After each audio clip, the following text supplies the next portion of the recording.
Cabas, si Mayor Napoles Kaparan, Iguran, di ko kaya siya sumayaw si Numa Mascot, na nakinag ni Papoma. Sa mga front commanders na noon, isa na si Brother Commander Jack Cabas, Front Commander Gordon, Front Commander Hatin Jordan, tapos Vice Commander Tano, ang mga membro ng Center Committee na nagkatapos sa punahan ng pagpatuloy ng mga kahagilan, sa mga membro, mga farm cabinet, sa mga ministers, especially si Minister Atty. Raisa Daduri, Aganat sa Sulu, sa mga membro ng parliament, sa mga membro ng security sector, sa mga polis, sa mga sundalo, mga membro ng media, nagkakaroon sa muna, ang kong nagkakaroon sa bintang ng maringanan ko, nagkabay ko sa Roman. Assalamualaikum warahmatullahi wabarakatuh. Waalaikumsalam warahmatullahi wabarakatuh. BHT Mahagaim Iqbal, Vice Chairman ng NLF Committee. Kapag-aanay na ating mag-isa kung sa kanulangon. Ikesa, naniapa kapag among karorya sa eleksyon. Nagini nun. Sumpah kampung kalau kembalihan dulu. Why? Sigurado kalau sa kampung atau kesumpah melihat dulu. Kalau mereka harus sama ini dan kemudian dulu. Tapi ia malanggan terus sa lapahan dulu. Wah kung tayang dulu surakilon. Nani alam ba ibang pasang anak tinggungan dulu.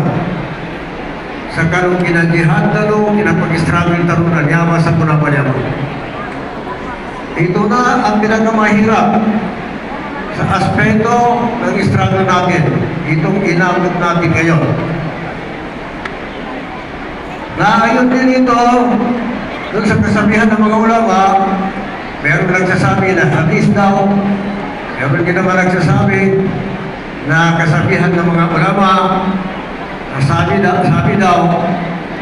ng Propeta Muhammad Bismi Apanihin, tapos na natin yung maliit na jihad, yung armadong pakikibaka, at dumating tayo doon sa pinakamalaking pakikibaka o struggle, yung itong inabot natin ngayon. Bakit? Dahil nung unang struggle natin, ay klaro-klaro po ang kalaban natin. Mapayang ikontrata mo sa kami ng mga tanong. Katinong kagkasi mo itaw. Kaysa kasi na tao, nasa kontrata mo din. Sa kontrata mo din na mapayang. Napunong ang klase na tao, nasa sakita mo ang pamaninindag. Yain ka triyo, nanapin ini ka ng katawan, sa para mo siya sakita mo. Kapansapa sa mga informer. Naman mo ito, kagina ka naman akin ito mga tao. Klaro sa kontra, klaro sa pagkakita na naman na, yaring klaro na naman sa lukanan. Nagkanap kayo balugan. Yata nung anggan, na ano yung kapamasok yati, na masakit na daw, ito kamatay na daw. Kinamunog, pangkatar, kung kinapanininig ka rin, kinanegosyen sa gobyerno ng Pilipinas. Upama ina na nalaman ang gandro, ang yawa. Ang buhay ay hindi pinag-usapan doon kasi negotiation yan. Pero dahil negotiation yan, ang danger yan, ang peligro yan, pag nakapirma tayo ng isang kasunduan na hindi lang ako ang masisira, pati taong ay masisira, yun ang pinagmalaking mawala sa atin. Hindi yung gera na kung masakit ka, sarili mo lang. Pero dito sa negosyasyon, ang hirap po nito. Kasi pag nakapirma tayo ng isang kasunduan, masisira tayo. So, malaking bagay yun. Malaking kasiraan po. Alam ba ninyo, hanggang ngayon nagre-negotiate pa rin tayo? Yes. Alam ba ninyo, yan ang pangalawang tanong, alam ba ninyo, hanggang ngayon meron pa rin tayong gustong makuha sa gobyerno ng Pilipinas? Yes. Meron o wala? Meron! Itong kasalukuyan na tinatawag natin na napapanood sa democratic struggle o election ay masyadong matindi ito gaya ng sinabi ko sa inyo. Kasi maraming tao, hindi ko naman sinasabi na mas marami, pero dahil ang inabot natin ngayon para isang tao na nagtanim ng isang halimbawa sa saging halimbawa o may plantation siya, inaarugan yung plantation niya, yung saging, pero pagdating sa harvesting time, mas mabilis para sa alas 4 yung mga tao na hindi sumama sa akin. Yes. Tama. Yun ang una. Pangalawa, kasi marami sa atin na ang talagang naisip niya yung pagsarili. Dahil pagsarili ang isipin natin, with due respect, wala akong sinasabi, lahat naman tayo may pagsariling interest. Yung pagsariling interest natin, yung bawat isa sa atin, mayroong pagsariling interest, magbabagahan mo niya. Di ba? So, dami ng tao, sa dami ng personal interest, halimbawa, magbabagahan yan, kaya may hirapan po tayo sa panahon ngayon. Kami ho, hindi ho kami ordinaryo ng politician. We can also be politician because we are engaged in politics. Pero hindi gaya ng iba dyan, with due respect, na hindi nila ipangako sa atin. Yung buwan, yung araw, lahat hindi pangako. Pero karamihan na sa pinapangako nila, hindi napapako. Napapako po. Kaya kami po, isa Allah, kung kami po ay magagako, isa magagawin po namin yan, sa amin po namin magagaya. So itong nakuha natin ng autonomy, napapaloob sa comprehensive agreement ng Bangsamoro at napapaloob doon sa Bangsamoro natin doon, ito hawak na po natin ngayon. Lalong-lalo na po sa panahon ng former interim chief minister si Atumura. Gusto ba ninyo na mawala ito sa atin, yung nakuha natin? Hindi. Na binayaran natin ng buhay, pawis at luha? Gusto ba ninyo mawala ito sa atin? Hindi. Wala kasi na naman din yung para po, sigurado tayo na lahat tayo ay nagkakaisa. Gusto ba natin na mawala ito sa autonomy sa kamay natin? Hindi. Yan, salamat. Kasi alam ba ninyo, pag hindi manalo ang UBGP, unti-unti maglalaho po ang autonomy kahit na sa batas na yan, unti-unti maglalaho po yan. Yan ba na Amerika ni makatama ni United Bangsamoro Justice Party na pero nakatitiran ni na Kuwakar Banyama. Grabe pa, umeka yung makasagad sa warma niya, itaw, aninin, hindi ka basa na yung English. Tinigali na pasahan ka rin. O tinigal, lahat ng mata, namadaan sa kita rin marami. Autonomy na nakuha no? Ang pinagkakanakumplito, magkajatag ka rin. Hindi ako autonomy, kanakumplito niya, magkajatag ka rin, kanato din niya. Na anong resources, anong tamo kang kibilang tanong? Yung kibilang tanong. Sa upama na isitan tanong, sunod na sunagwa tanong, at saka hindi pa natin nakuha, kailangan natin ibuto natin ang United Bangsamoro Justice Party. Ibubuto ba natin ang United Bangsamoro Justice Party? Yes. Alam mo, mahirap pa rin. Pagkilakas mo, buboto ba natin? Yes. Alam mo natin pa paano buboto? Yes. Kailangan na din, sekretariat, mamaya siguro, i-review natin kung paano ang pagboto. Hindi ko na talaga yan dito dahil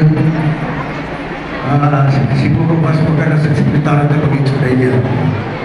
So ulitin ko, pag-ambar, pag ang farm ay mawala sa kami natin, unti-unti maglalabo po yung nakuha natin ng autonomy. Lalo-lalo na po pag ang hawag yan, isang tao, dalawang tao, maraming tao, hawag yan na kailanman hindi sumuporta sa atin.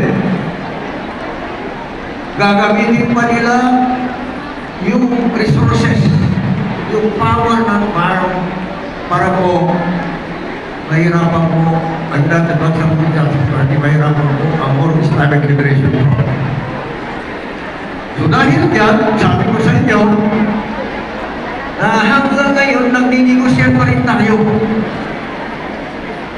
Alam ba ninyo, ang More, since 2003, 2025 na ngayon, 22 years na po ako ang chairman ng panel. Kaya pakiusap ko sa Center Committee, makapanahon na. Meron mga bata niyan, medyo hindi pa masyadong nakaila, ay baka i-consider ng Center Committee. Hindi pa magpapahinga naman ako dahil napakarami ko trabaho na sa panigang ko ngayon. Alam ba niyo kung ilan ang nagiging counterpart ko sa pagnegosya sa gobyerno ng Pilipinas?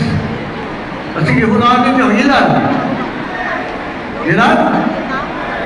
Wala ka na, hindi nyo alam. 11 po ang negosyator ng gobyerno ng Pilipinas na kaharap ko. Hindi ako ang gumagaling. Sali si Mary Hindi ako ang gumagaling.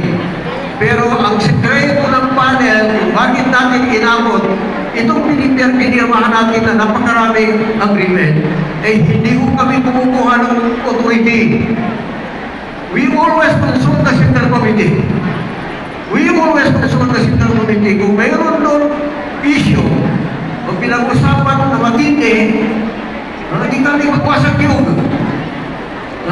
Hindi kami magwasag yun. Yan decision na nagkaroon sa Center Committee. Dumapadalaw ko ito, huwag ka na kumadalawin. Okay na, yan kung katangyan, na may masira ako decision na konsultan ko sa Center Committee. Naramay katangyan ko. Natuwa niya, naka-10 dito ako, kinanegosito ko sa pumasa. Namansa ko na panegosito ko. Naalaman kayo sa mga agreement na ng framework agreement ko ni Bangsamoro, comprehensive agreement ko ni Bangsamoro, yan mananalapis na. Tatanong ako ay ilaw na kanina ito magpatang kanina mga penegosasyon. Paano lang pumpasay? Pumpasay, paano ka na na? Pumpasay, pagaya ka, mga penegosasyon.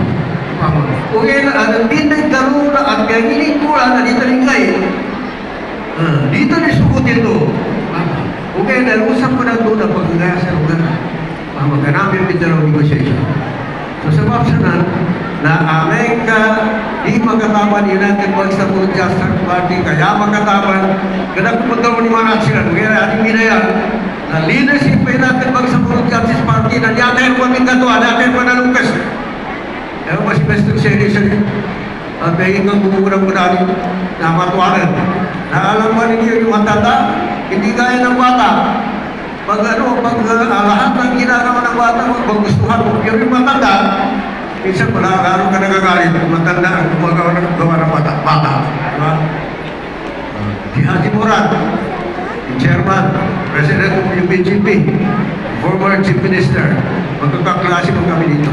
Isa lang ang pag-graduate namin sa high school. Pero ngayon, history na yun eh. Diba? 1965 ang pag-graduate namin sa high school. Sa kami nagkita, 1972. Meron kaming agreement na kung kami mag-aaral sa MSU kasi pumasa kami sa scholarship. Siya pumunta doon. Ako doon ako pumunta sa Manila. So nagbalik ako, August 1972, doon na kami nagkita. Kaya humingi ko sa kanyang patawad na I was not able to fulfill my promise dahil meron po intervening na situation na wala ako akong decision doon. Ang may decision doon yung mga kapatid ko. So importante, iyanin para na makakawal United Bangsamoro Justice Party sa farm na ginasabay ang panegosyon ng ko. Wala kapag implement na ang negosasyon pa mo ninyo, ang isa sa dito ay importante. Alam mo na marong di mana na, nasisita ang ano yung kalilitan na ikasasa ni naisita mo na ay importante na magiging ng transitional justice and reconciliation. Iba namin nila. At ang kaparun, ikatuteta tulong. Kaya mana na naman transitional justice and reconciliation na dapat mo mapasag na mo na panood ikapaging kanulang ng ulan-ulan ang kinapasa ko. Ikasama nila master. Hindi ka nagkapusap na binatay. Ganito rin matalang na pinamat. Sa malis kong masa kararami sa nilo binatay. Siya sa Mitsaya. Lusag ko aswagan. Para kayo mga masakit sa kita no. Paano sa mga rumatanong pinalwa? Ang pagkinin magkapalingan, bakit sa kasabihan? Uli ka sabihan, kasi kabayaran. Uli ka bayaran, ano ko sa kita no, may pasensya. Lusag ko ako dan apa importante mo rin ang masama na bidyara, hanap mo mapasar. Aman sa kuna, nagtipag na pumitang kanali nila. Na amin kaya magkakama sa marmalin tao, hanap na lang ukit ang damang isang kita ng katutan ng kanugang-ulang. Nagkapasakan na. Sebab sana na yan mo yung bidyara sa kanong na tumas bidya ko kung sa kanong na ako mag-arali. I am now at the eye of the storm. I am a beleaguered man. Imana nito sa masa. Kaya ba nasubagi mo sa amol at hindi ka pasagin, nasagin ka itong parin sa maya. Yan ang natong parin na former chief minister si Brother Hajimura. Sagin ka itong pa sa maya. Sa mayata ko sa pinagawa, pipunta na parang. Naman sa ginagawa rin sa dokumento no, dahil ka na hindi ka na inukit sa ayan mana nagtumeros ko mga ang sundalo rin, ang pulisin, ang marin mo kasama niya, kapitya kami sa intergovernmental relation body. Kinuha nila yung dokumento doon. Sumunod sa Manila, nasa mga napamulong kaso namin. Kaya pag-irene nila ako na rin po na ito, na meron nila, yan ko magkasilang sa report, na kami nakasulang sa Itama Pilipinas sa pamagkarkaso sa Burang Yada kaso. Kaya nagkinin kasama yan, na napapunta ka na inama ang bidyara, na kami kininig yan sa social media na naman, ang mga grupo ng mga kaso, yan mga nagtutupon sa kita, nagtutupon sa bagay. So, importante, yung kabutuan na nung tumama niya natin pag sa Puro Justice Party, kaya natin ka sa akin, magkakama siya. Dan kenapa magkatama sa kita nung tabi, dapat daw mga tao. Kami kaya magkabutan dyan, hindi ka na yun natin bang sa Puro Justice Party, na hindi sa katabangan ka nila, na bakit na nung kapasakan ka, ginagamit niya rin ang office niya na tabog sa kapasag sa kita. Kaya na po siya, yan dito ang niya sa kuna na unity kaysa isa. Nanamba bidyara, nadala isa sa kita noon, hindi meron supportan kaysa sa mga tahu kami support sa pamilya kaysa sa ato yan mana ini sa Allah Ta'ala. Nadagataw mo ang ukit, turanan, bayanan, ang kaysa sa yata kaya kasalanan kung pagkuhanin, yata nulay ng Islam. Islam na isa po sa Allah Ta'ala na kapatid. Isa in ummah, isa in kiblat. So, lima ko na Islam na isang pinagparang lalo Muslim ito nagkagos sa akal-balik Umay mo kanina hindi magkimana na natagas kagdagi hindi na nagkakatapok hindi na mapapanin niya nanamay kasi sa Islam isang sawatala, isang ummah, isang ikibla so iman-iman, marupun Islam na marupun iman na paniwati na sa kita ulang. Namay formula na kaysa isa. Yan sa mula niya din po, istrado ito niya. Siya tanong mag-isa-isa, liyo sa tanong naman natin po. So siya tanong mag-isa-isa, sa dahil nagdalo sa comprehensive agreement ni Bangsamoro, nananamay isurong tanong pagpasatan ng magkagularan. Hindi nagdalo sa Bangsamoro organiko, nanamay pagpasatan ng magkagularan nila. Saya di mana, na siya tanong mag-isa-isa, sa katungkol sa mana magkagularan ng autonomy. Hindi ko na tanong kontra, yung gobyerno ng Pilipinas. Declaratory kontra ni Presidente. Respetuhan ka ni Presidente, respetuhan ka sa kita ng gobyerno ng Pilipinas sa konstitusyon. Ako sinabi ko yan. Ulit-ulit na sinasabi ko na I am a law-abiding citizen of the Republic of the Philippines. Sa akin, ang pagulong ng gobyerno ng Pilipinas. Pagulong.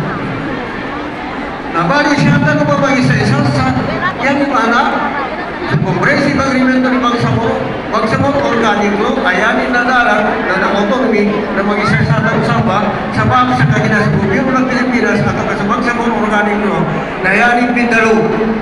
Yaning Mindalo. Sa English, kapag-apagano siya. Hindi ko kaya sabi ang katawa, hindi ko kaya kalaman sa dito sa mga. Kaya nagpuro na sa mayamay ng Jerusalem. The President exercises general supervision over the Bangsamoro to ensure that laws are faithfully implemented. Yan yung mga namin ito mo, yung Zanta, na sa Presidente, inutan mo mga pag-isang ka, Presidente, itong pamagkira, para katong tayo tanong, na sa Presidente na mana, ama, kaluwa, nakamirawa tayo akanin. Nagina na kami ito, niwaka nila na, nadi ka na lang ako ng wata na namin, bago na kinawin na pagkira ko na amang ko sa gina. Pandaya-daya, hindi na, kaya ko hindi kanina na uya-uya, kaya nagkatiwala yung sila ng mama. Nadi ang may panginitan nun. Panginitan ka ng gobyerno ng Pilipinas sa irespeto, lawon, iyan parang sa Bangsamoro Organiko na kapamili, leader tanong niya ng hanggang sa maya-maya sa barangay tao sa sirang ibang tao sa hindi pamili niya ng mamarsa kita.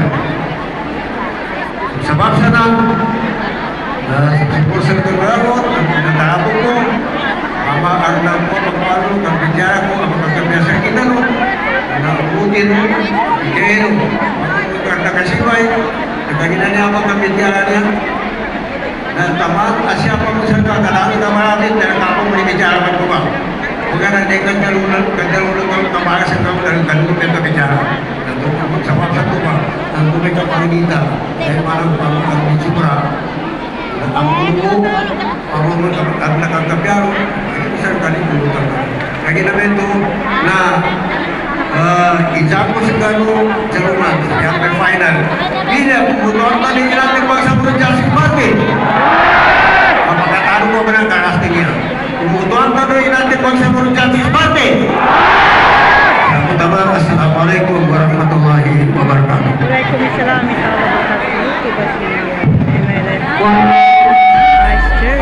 Waalaikumsalam warahmatullahi wabarakatuh. Once again, that was our party vice president and the UBJP vice president for Central Mindanao and our party nominee number 2, Dakukan Bohager Iqbal Abbas. Prophet Muhammad sallallahu